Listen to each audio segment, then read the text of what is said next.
Welcome to the Mormon Medium Podcast, where we'll talk about spirituality, the paranormal, religion, and my journey in becoming a Mormon medium. I'm Nanette Ride. Thanks for listening. Now let's go have some fun. Don't be afraid. Close your eyes. There's a moon overhead, but the sun will rise. Blood on our lips, such a poisonous bite. The sound of our hearts go bump, bump, bump in the night. Welcome to the Mormon Medium Podcast. I am Brad. And I'm Nan. I am Brad. I am Brad. Oh my gosh. Hello. Hola, ¿cómo está? Muy bien. Yeah, I feel about that awkward. Like I can't speak today. Honestly, it's like I am speaking a different language. Like the words are not coming out of my mouth. Like if I was speaking Spanish very poorly, that's how I feel I'm speaking English today. It's because you're drinking rum. Oh, Jesus. Is it Jesus? I mean, really, like think about that really quick for a minute. Some people pronounce it Jesus. Others pronounce it Jesus. But only Spanish speakers can name their kids Jesus and get away with it. If you named your kids Jesus, could you imagine The fallout? the shit they would get their whole lives? I mean, I don't know why. I mean, you name him after everybody else. I bet you there's little kids named Buddha. Maybe. I don't know. Little 3-year-olds with rolls and rolls and rolls. Okay, that's adorable. That might just be a nickname for them, though. Anyway, I always thought that was interesting. Very Is interesting. it really Jesus? Is it Jesus? I don't know. Yeah. Welcome to the Mormon Medium Podcast. Thanks, Nan, for taking us back onto track. Apparently, I'm running down rabbit holes today. You've got lots of holes you've been going down lately. Oh, God. I'm going to remind you, this is not a safe for work podcast. Nan pops off with things like that once in a while that will take you by surprise. And then Brad turns 14 regularly, so So, Miss Nan, what are we going to be talking about today? I have zero idea. Huh. Well, I think one of the things I wanted to cover came up last night while we were watching a show, right? So, do you remember that show we were watching? Yes. Yeah. So, in this show we're watching, there's a guy who is a police officer, and he's realizing that the job has changed him into a person he doesn't like anymore. And he's seeing things on the job that are essentially breaking his heart and taking him to bad places. And he did something that was remarkable. He looked at it and he said, you know what? This is not making me the best version of myself. And he decided that the job was not for him anymore. Yeah, he actually said, this isn't me. This is not me. This isn't who I want to be. Yeah, and I think that happens with a lot of people, right? Where they're stuck in something and they go, hey, this is who I am, without realizing that, no, that's just a job. You know, interestingly, something hit me really hard last night when you had said that. And when I saw that scene, in 9 years since Corey's death, I have never thought about things the way that it was just put. You know, the job, being a police officer, it takes a toll on a family, on a marriage. I mean, there is a reason why there's an 80% divorce rate among police officers. They see things and experience things that no human should have to go through or feel or see, let alone not be able to talk to their spouse about. And so they oftentimes will confide in coworkers and things like that. But I was married to Corey for 19 years, and there were so many times that the job kind of interfered with our family life. And especially when I had the 3 dreams that he would be shot and killed. He had 3 warnings he would be shot and killed. You think that that would be enough to be like, yeah, peace out. I don't want to leave my family. I don't want to die. And I've never thought that before. I've never processed that before, that he could have walked away. Because in my mind, he was a cop.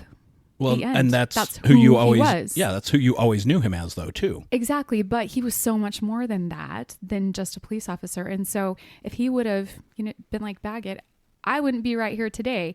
And I know everything happens the way it should, but it was interesting to have that hit me just like that and be like, interesting. Huh. Do you know, it is. And here's the thing is there is a lot of long-term lingering trauma that comes with that job. And a lot of officers are diagnosed with PTS, right? Post-traumatic stress. And it's something that hangs on and is really a battle for them to get rid of. Even after they've left the profession, there are a lot of people who still struggle very much with that trauma and that stress, and they don't know what to do with it at that point. You know, I think it's even worse after they leave because they're no longer who they have been their whole life. Yes. And so they lose their identity, and then they have to also sit with that stress and that trauma. And it's really ugly because you go to a dark place, you lose your identity, and then you have all these things that you have to sit with.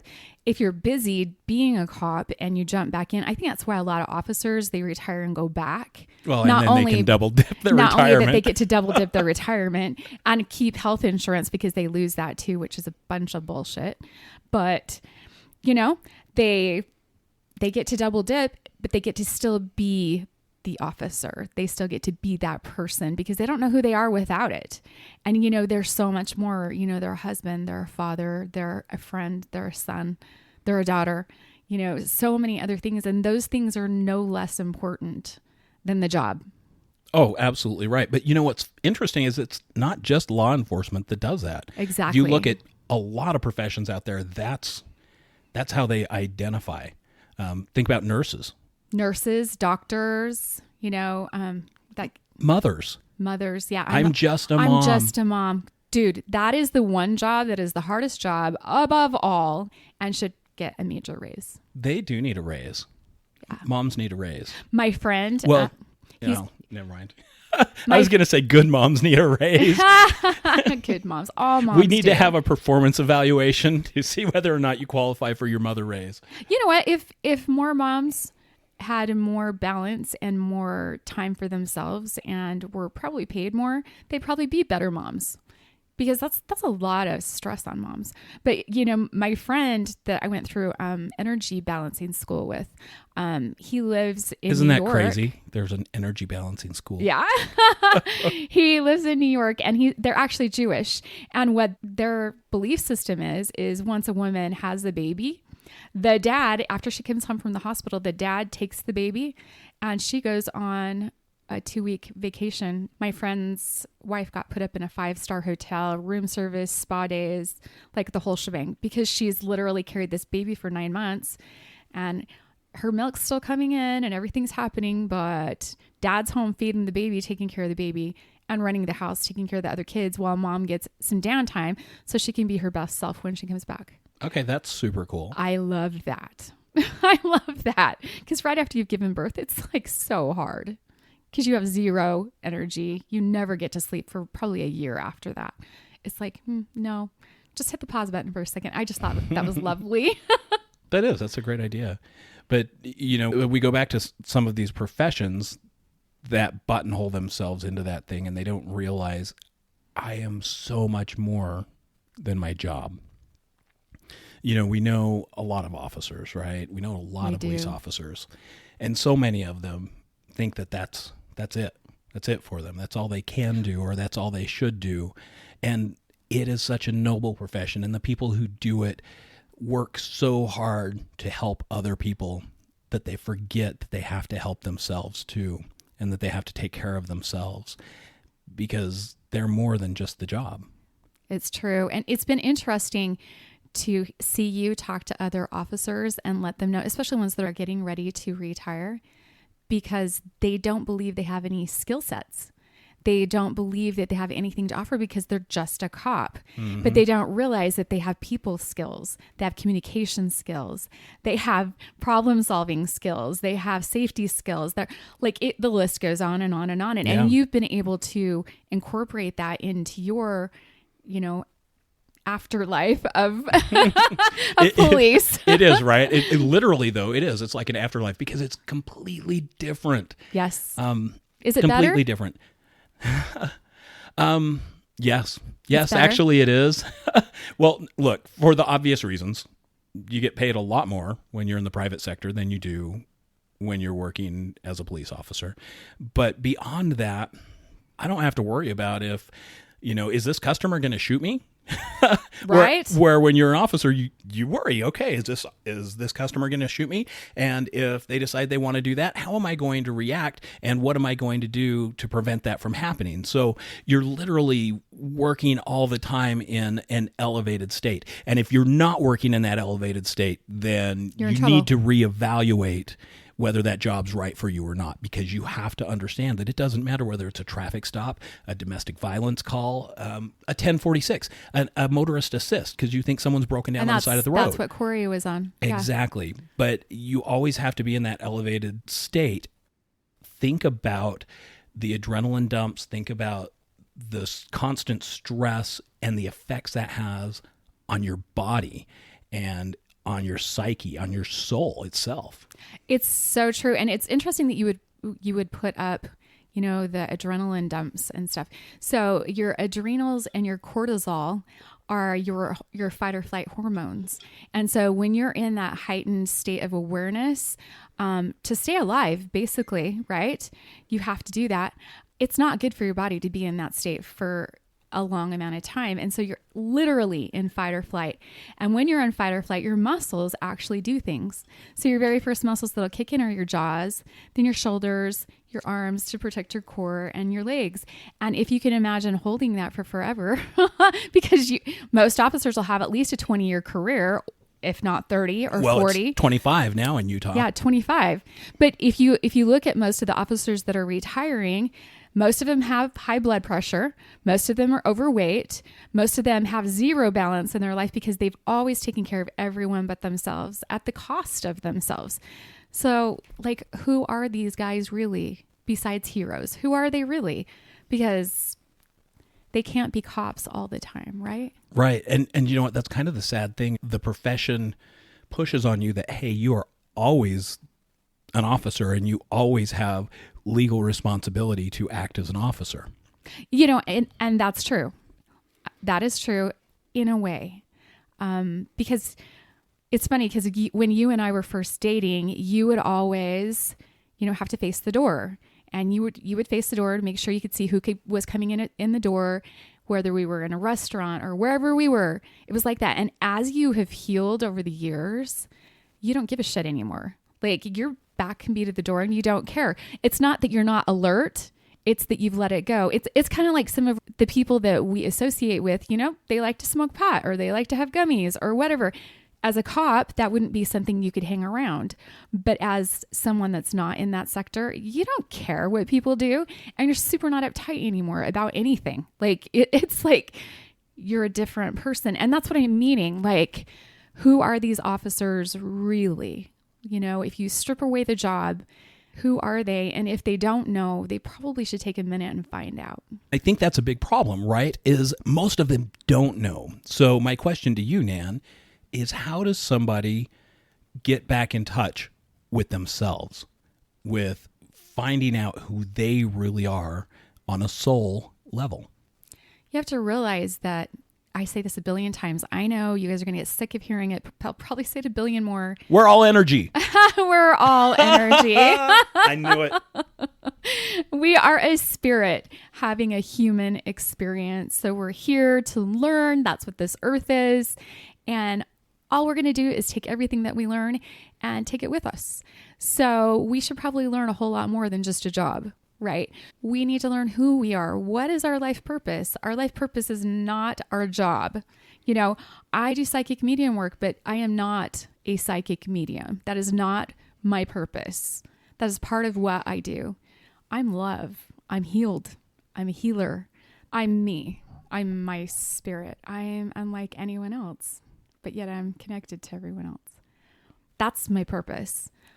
And I love that. I am love. I love me. And learning to love yourself and to sit in your darkness, in your traumas, and all the things that are happening with zero stress about it, just embracing all of it and loving everything about you is the key.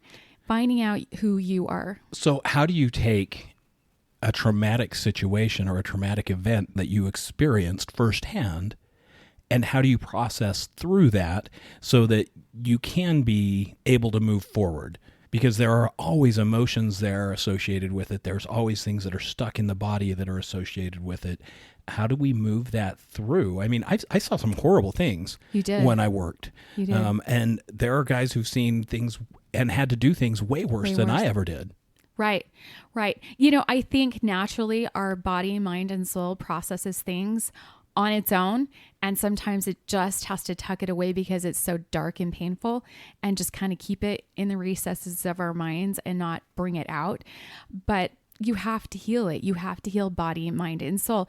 And it's interesting because I was talking to a client this week, and she was telling me that she was going to talk therapy. And I love talk therapy. We've had Justin Stum on here, and he's a marriage and family counselor, helps people with mixed faith marriages, also with depression, PTSD, like all these things.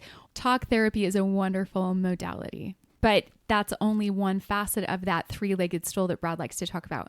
So you've got to do body, mind, and soul. And so if you're just talking about it, you're processing it in your mind, which is awesome. It is awesome. But you still have two other modalities that you need to use to process it out of your energy and not have it be a part of you anymore. So that when, for example, if I talk about Corey's murder, I don't have a charge about it. I'm not breaking out, freaking out, having a panic attack, crying, having flashbacks, because I processed all three, body, mind, and soul, and I've healed them.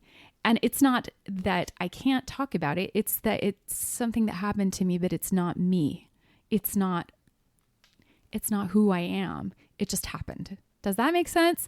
So the things that you saw as a police officer, or things that other police officers, or even, doctors, nurses, I saw some really awful things as a respiratory therapist.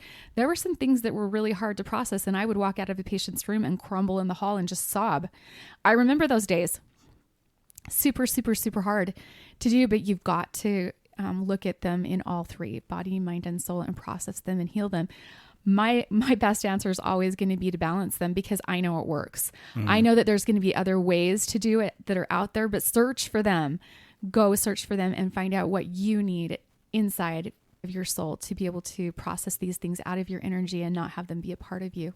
They'll make you sick. Yeah, and you see that with a lot of officers. Like you said, they'll retire and they'll be sick. Some guys, though, they retire and they start doing something else and they go, oh, look at this. I actually had a good friend, and he ended up working for 30 years. And he retired, and I went on a motorcycle ride with him a year or so after he retired. And I was talking to him. I said, what do you think about retired life? And he goes, Brad, I should have left at 20. He goes, I'm happier. I'm healthier. Yeah. My mental clarity is sharper. He goes, I stuck around too long. Well, it's because he's not in that fight or flight all the time. Yeah. Like, you're so much more than that. So much more. And there's so much more joy and peace to be had in this world when you find you. Yeah. Well, and when you can leave some of that, I'm responsible for the whole damn world behind Right? you. I have to right? save everyone. Because you can't save everyone. And look, if things went to shit in a restaurant that I was at, I would still be right there jumping in to help people. Absolutely. Yeah, it's called muscle memory and who you are, right? Well, but it's not called, I have to be worried about that 24/7 all the time. Right. You don't need the cortisol and adrenaline dump 24/7 to stay alive. You don't. No. You're safe. Yeah, exactly. And that's the thing. The body has to keep you safe. The body has to keep you alive, and it's going to do everything it can. So if you're going to stay in a high stress situation, it's going to do everything it can to do that for you. I just was blown away last night when we were seeing that show.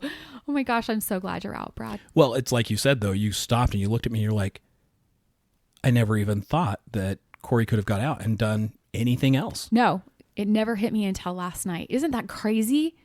19 years of marriage and another 9 years later, So it barely hits me. Let me ask you this. Why is it that you as a spouse thought, oh, that's just who he is. That's what he is. That's what he does. Why that instead of going, wow, this guy could be an English teacher? I think at the time that I met Corey, he'd wanted to be a cop since he was 3 years old. Like, it was his dream. And he only wanted to do that. There was nothing else he really wanted to do. And he was extremely intelligent. Like, he would be in his college courses and he'd be bored. He'd be like, I could teach this. And so I just went up to the teacher and I asked him if I could test out before the course even was going. And he'd take the final exam, pass it, and just pay the money for the class and be done. That's the kind of things that he would do. He was so intelligent. He could have done so many other things. I kept telling him he could have been an attorney. He goes, I don't like attorneys. They're dishonest. And I'm like, okay, valid. And if we have any attorneys who are listening, I know you understand. I think that they all do. It's the reputation that they have, but I think that I gave him grace to be who he had always dreamed to be. I don't think it was even in his psyche to ever be anything else. He never wanted to be anything else. And who am I to tell him, no, you can't be a cop. You don't make enough money, or you don't do this. You don't, like, we just adjusted. Yeah. It's too dangerous. You're not going to make any money. Right? It's, yeah. Like this, you're going to have to work Sundays, and you're going to have to miss family events on Memorial Day and Labor Day and New Year's Eve and Halloween and Christmas. And we did them all. Yeah. Like, he was on night shifts for a solid 7 years. His first 7 years, night shifts. So there were most Sundays he didn't go. And, that's what you do. When you've got a family and you have to pay the bills, that's just what you do. But yeah, things could have been a whole lot different. It just was so crazy to have that hit me after this long. It kind of baffles me that it even did. Right. It is kind of a realization. I think a lot of guys out there too don't realize that. They don't, like you said, they don't realize they have communication skills. They don't realize they have conflict resolution. They have English skills because they've written reports and had to correct reports. They don't realize that they can do technical writing and that they can understand legalese. By the way, you're an amazing writer. Thank you. You're welcome. Thank you very much. But there's so many things that they bring with them from that career, and so many things that are part of who they are that they took to that career that they can take to any career and make tons more money. Yeah.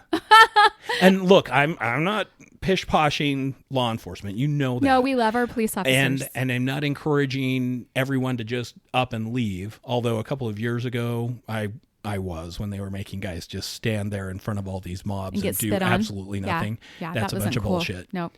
And it was a good thing I wasn't a cop then, because I probably would have gotten in a lot of trouble. Yeah. I'm way too vocal. Dude, that's like me as a respiratory therapist during COVID. I would have done the same thing.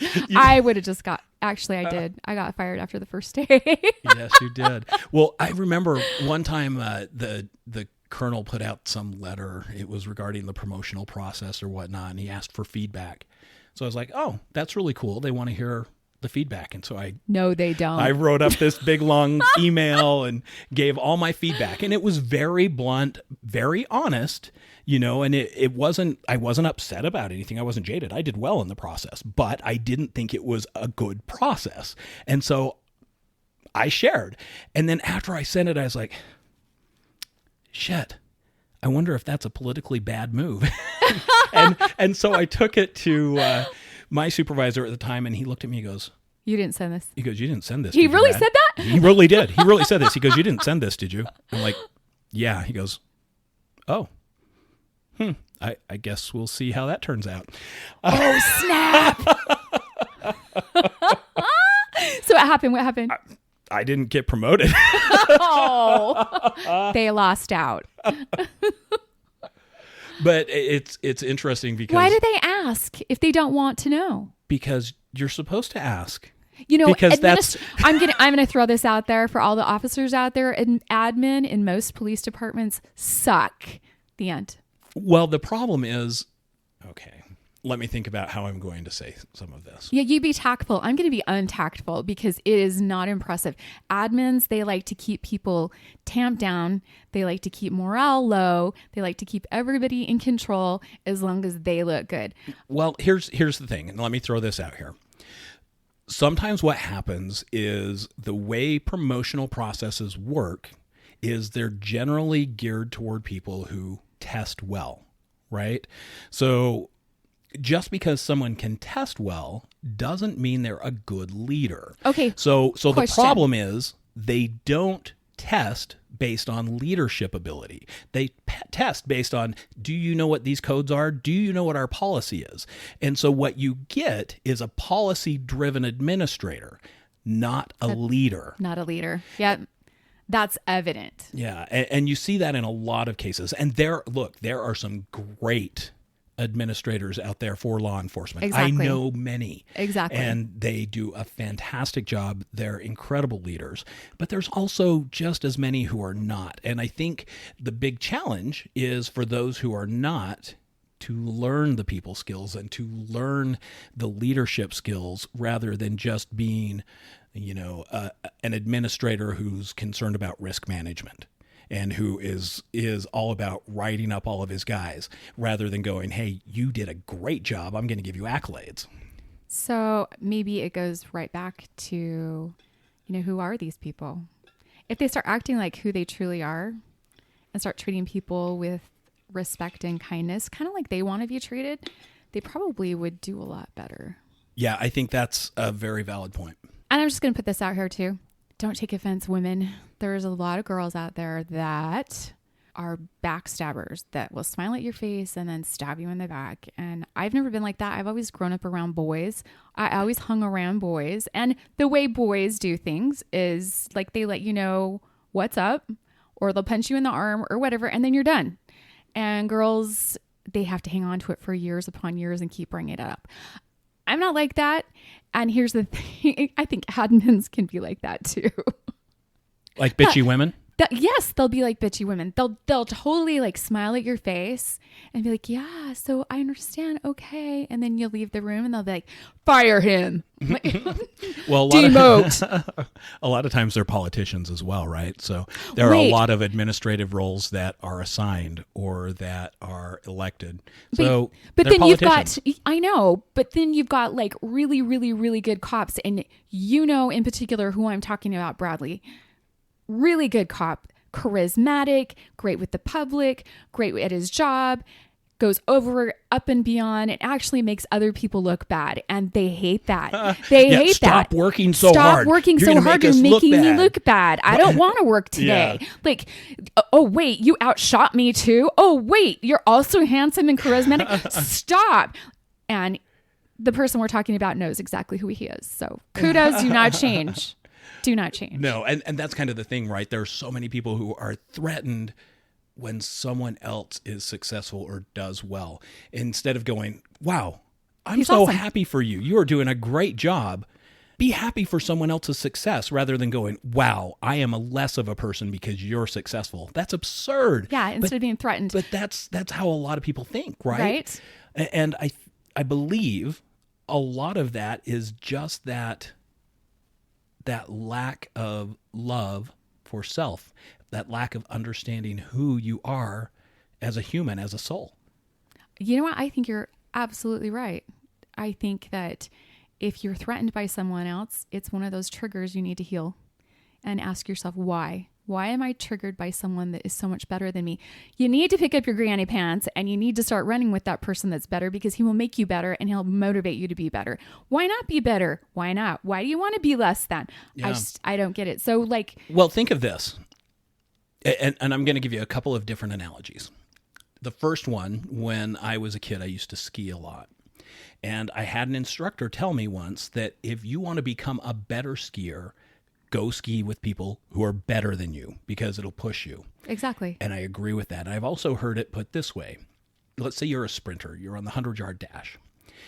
If you want to get faster, you don't go and run with people who you can beat every time. You run with people who are all faster than you. Exactly. And you might lose, but your time is going to be better. It's going to be better. Exactly. And so if you want to become better and improve, it only behooves you to be around people who work better or are more successful. Right.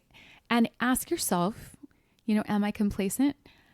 Am I the best me that I can be? And if you're not, surround yourself with better people.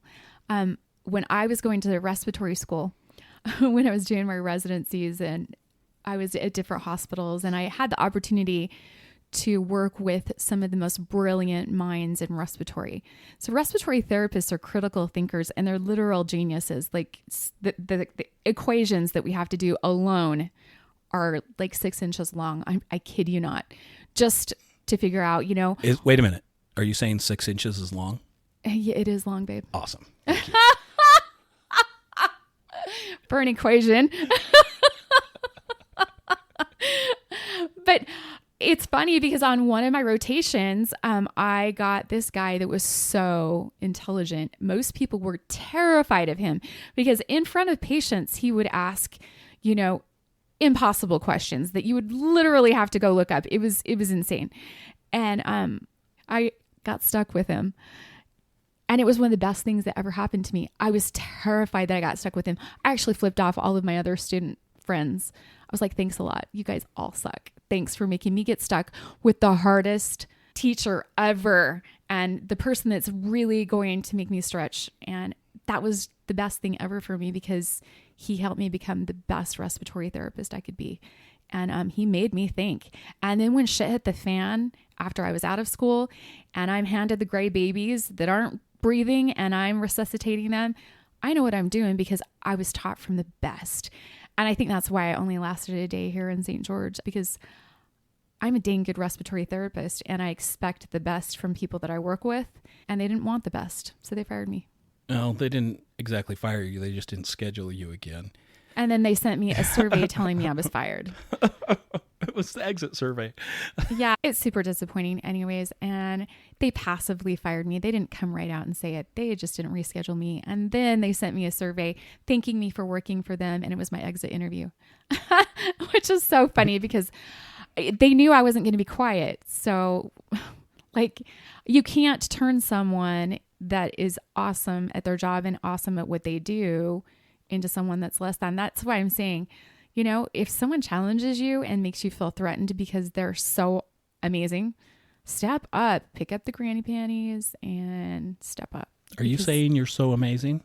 As a respiratory therapist, I am. And as an energy healer, I am. Yes, I am. I love you and I love that confidence. I am a very good energy mover. I can move that stuff like crazy, but it's my clients that do the healing. And I always stand in reverent awe of that. It's beautiful. It is. It's awesome. And speaking of clients and listeners, why don't we draw some cards? Ooh, okay. So the cards for August, we drew 3 cards.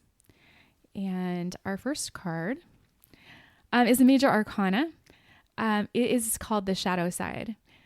So the shadow side, it is a picture. There's a light on the upper left side that is shining down, kind of like rays all over. And everyone's like hiding their face and kind of, looking away. And back in the distance, it's like they're sitting in a cave. And back in the distance is a cloaked figure. There's a male and a female in it and a tree. And they're acting like they're afraid of this light. And what the card represents, this major arcana, the shadow side represents, is allowing another person or a situation to overpower you. And by you overcoming your fear, you will emerge victorious. Well, that kind of goes with what we've been talking about. Exactly. Getting triggered, stepping up, being your very best self, and finding out who you really are. You're freaking awesome. Every one of you out there, we're all souls and we're awesome. We're beautiful. So the next card is the 2 of Swords. Now the 2 of Swords, it's got a beautiful lake with mountains and a crescent moon. The sky is kind of dusky. And there is a girl, she's blindfolded and she's got 2 swords and her arms are crossed. There's a couple of little dragonflies and some flowers and stuff. It's the 2 of Swords. And this is basically that the heart and mind are not in agreement. So the way that you bring balance is to have the heart and mind become one. So don't hold in your true feelings and set up really healthy boundaries. And then the heart and mind can become one. And it's funny because I've been saying a lot this week to clients, speak your truth. If you don't speak your truth, you're literally denying your own spirit. You're not speaking up for your own spirit. So speak your truth. You can say truth kindly and clearly without hurting people. And you can set boundaries very kindly and clearly without hurting anyone, but protecting you. So that's a super cool card too in going forward. All right. What's card number 3? Card number 3, it is the 7 of Swords. Funny, we have a couple of swords here. This guy is in a valley, mountainous valley, green grass. There's some tents in the background. He's got 4 swords in a sack that he's in, and 2 more are in the ground. And is that 4? 1, 2. Oh, there's 5 swords in his bag and 2 more in the back. And this is thinking outside the box and relying on your street smarts, relying on what you've learned in your life, and it's new solutions to things. Okay, so if you're miserable in your job, if you are changing who you are because of your job, if you think there's more to you, then this is saying, hey, it's a good opportunity to make a change. Yeah. So new schemes, new tactics to change. Be creative and clever in your tactics so that you can change and shift into what you're supposed to be. That's an awesome reading. That's so crazy when the cards match. I'm always blown away. It is crazy how the cards match. And what's cool is if anyone out there wants a personalized reading, you can get one for free if you donate to the show through the Buy Me a Coffee app, which is linked in the show notes. You can basically subscribe. So you pay a monthly amount and it supports our show and helps us keep going. But in return, you get a tarot card reading in your email. Yeah. You can also book a reading or a balance through Nanette's Calendly, which is also linked on the show notes. Actually, Brad, did you know that I'm actually getting bookings from people that have been in the fire in Maui? Really? Yes, because it's trauma, right? Yeah. So just so everybody is reminded, I also do remote balances and they're super powerful. Just as powerful as coming into my office. The only difference is you get a hug when you're in here. That's why I always go to the office for my balance. And he falls asleep. Until it's time for the hug. Until it's time for the hug. I know what's important. We hope you have a wonderful week and know that we love you and we're so grateful for your support and all the good vibes. And we'll see you on The other side of the veil.